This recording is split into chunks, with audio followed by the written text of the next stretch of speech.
ఎట్టాగుండే పాప తొలి చూపే చుట్టుకుంటే ఏదో కొత్త ఊపే ఎటువైపు నెట్టేస్తుంటే ఉండుండి ఎటుంచో ఒక నవ్వే తాకుతోంది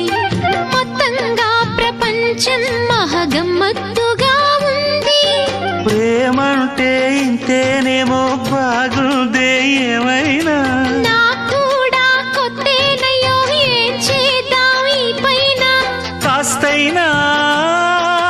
కంగారు తగ్గాలి కాదన్ను ఏం చేసినా సరసం ఇంకా ఎక్కువైతే చచా చిచి తప్పదయ్యో అప్పుడే ఇట్ట ప్రేమ బళ్ళో